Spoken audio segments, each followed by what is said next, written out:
Colonoscopy എന്ന് പറഞ്ഞാൽ നിങ്ങളുടെ ലാർജ് ഇൻറ്റസ്റ്റൈനിലെ പ്രശ്നങ്ങൾ അറിയാൻ വേണ്ടിയിട്ടുള്ളൊരു ടെസ്റ്റാണ്. ലാർജ് ഇൻറ്റസ്റ്റൈൻ എന്ന് പറഞ്ഞാൽ അറിയാലോ, നമ്മുടെ റെക്റ്റം, മലദ്വാരത്തിൻ്റെ ഏറ്റവും അടുത്തേക്ക് വരുന്ന ഇൻറ്റസ്റ്റൈനൽ പാർട്ടാണ് ലാർജ് ഇൻറ്റസ്റ്റൈനും പിന്നെ റെക്റ്റം ലൈക്ക് വേർ ആ ബോഡി സ്റ്റോറിങ്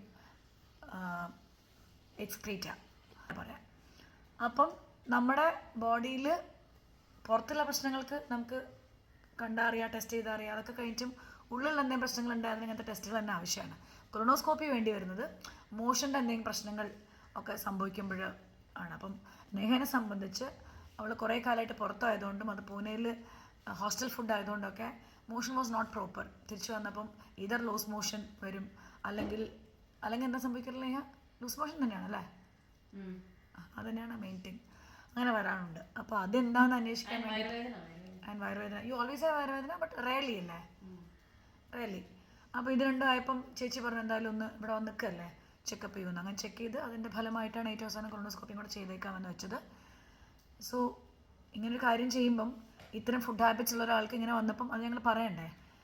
അതിൻ്റെ ഉത്തരം എന്താണെന്ന് വെച്ചാൽ ലൈക്ക് ഡോക്ടേഴ്സ് അവസാനം പറഞ്ഞത് ഫുഡിൽ വളരെ ശ്രദ്ധിക്കുക.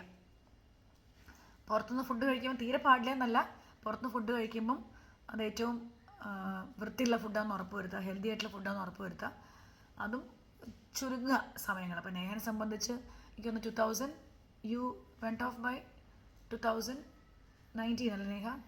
19 ഇപ്പോൾ ഓൾമോസ്റ്റ് 3 years അവിടെ തന്നെയല്ലേ. അപ്പോൾ അതുകൊണ്ടൊക്കെയാണ് ഫുഡ് ഹാബിറ്റ്സ് എല്ലാവരും ശ്രദ്ധിക്കണം എന്ന് പറയാൻ കൂടെയാണ് ഇത് വന്ന് പറയുന്നത്. നിങ്ങൾ ആരെങ്കിലും ഇതുപോലെ വീട്ടിൽ നിന്ന് ഒരുപാട് പുറത്തുള്ള ഫുഡ് കഴിക്കുന്നവരാണെങ്കിൽ അതിലെങ്ങനെ ശ്രദ്ധ കൊടുത്തണം. ഇനി അതിലൊരു വയറുവേദനയോ അതുപോലെ ലൂസ് മോഷനോ അല്ലെങ്കിൽ കോൺസ്റ്റിപ്പേഷനോ ഒക്കെ ആർക്കെങ്കിലും ഉണ്ടെങ്കിൽ അതിനൊരു ചെക്കപ്പ് ആവശ്യമാണ്. അതിനങ്ങ് വെറുതെ വിട്ടേക്കരുത് എന്നും കൂടെ അറിയിക്കാനാണ്. അത് ഞാൻ പറയും. പിന്നെ നേഹ ഒരു കാര്യം പ്രത്യേകം പറയാൻ പറഞ്ഞിട്ടുണ്ടായിരുന്നേ, അത് ഞാൻ പറയാം. നോക്കിയിട്ട് പോയി അത് ഞാൻ പറയാം, അതിലേക്ക് ഞാൻ വരാം. ഞാനിത് അപ്ഡേറ്റ് ചെയ്യട്ടെ എന്ന് ചോദിച്ചു നേഹനോട്. കാരണം എന്നെക്കുറിച്ച് അല്ലാത്ത ഇങ്ങനത്തെ ഒരു കാര്യം പറയുമ്പോൾ എന്തായാലും ചോദിക്കണമല്ലോ.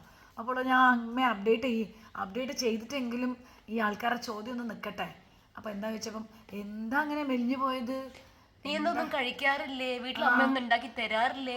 വീട്ടിലമ്മ കാണുന്നല്ലേ ഇതെല്ലാം. ഇത് വേറെ എന്തെങ്കിലും ഡയലോഗ്സ് ഉണ്ടോ? ഇത് ഇൻഫാക്ട് ഇത് വേറെ ആരെങ്കിലൊക്കെ പറയുമ്പോൾ നമുക്ക് അത്ര മനസ്സിലാവാറില്ല.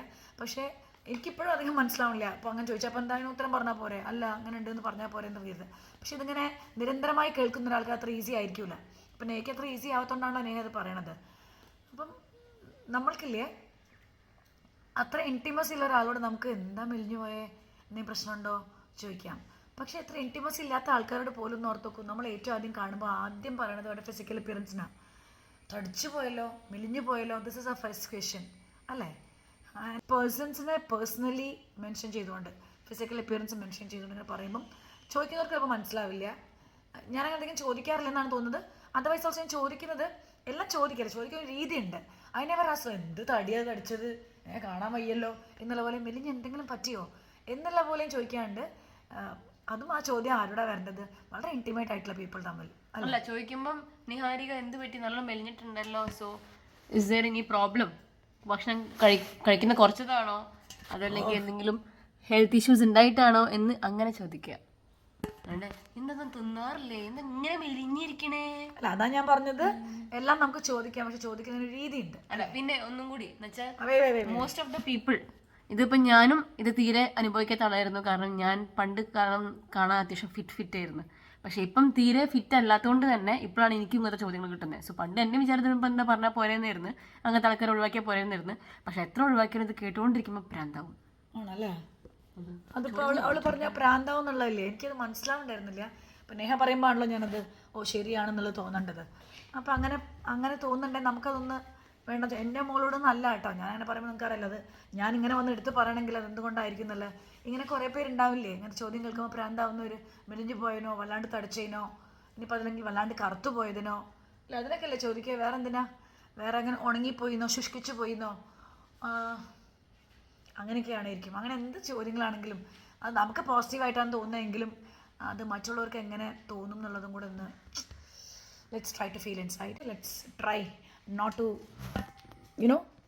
make people stressed because of our questions asked in different രീതികൾ അവരെ വിഷമിപ്പിക്കുന്ന പോലെ. So let's do that. my dear viewers. Okay, bye.